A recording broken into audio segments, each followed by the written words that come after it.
Wow. You can't imagine what it feels like to be in this room.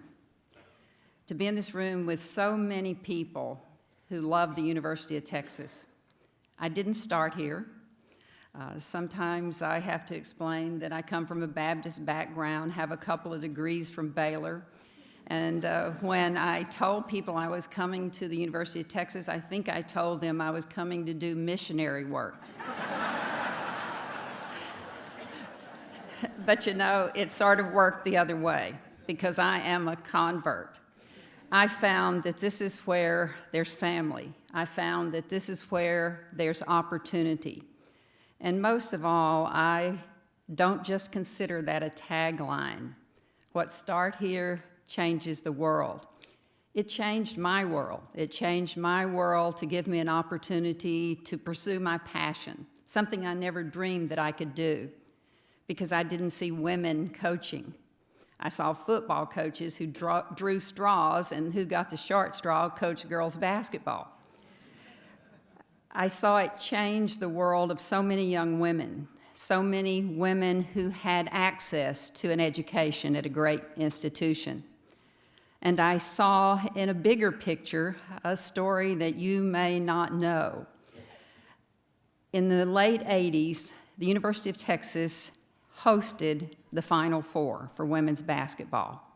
It was the first sold-out women's Final Four. The Irwin Center was packed. And even on top of that, the coaches' convention each year is held at the Final Four. So imagine that every coach who coaches women's basketball comes to Austin, Texas. Many of them had never been here before. Many of them had the view of Texas that we were going to ride up on horses and there was not going to be anything green, and they were really surprised when they came. And the University of Texas, as it does things in grand style, we had everything that you could imagine to show those people what women's basketball and what a community and a university that embraced women's basketball and women's sports was all about. Each one of those coaches went home and they said, they have people watching. They have people paying to buy tickets, and they can really play. And I hear even today from some of those coaches who said that was their motivation. So truly, in women's basketball and women's sports as a whole, what started at Texas changed the world. And I'm so proud to be a small part of that change.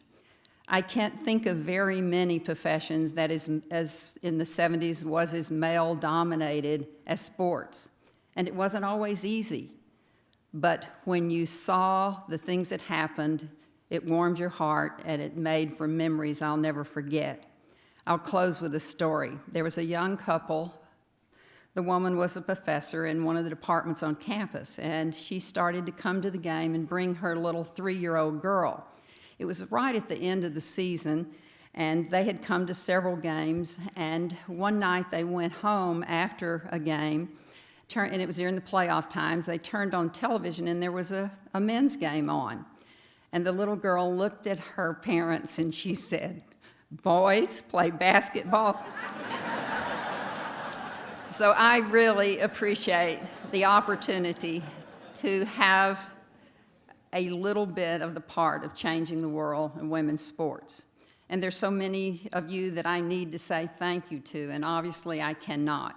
But I know there are 2 former presidents in the audience who helped immensely. And President Powers, no one could be more supportive of women in so many different ways. And you won't be able to go to a volleyball game that you don't see Bill and Kim cheering with everybody else. I appreciate that very much, and I appreciate what all of you have done to embrace the idea that women can be anything they want to be, and the University of Texas supports that in so many ways. Thank you so much for your support.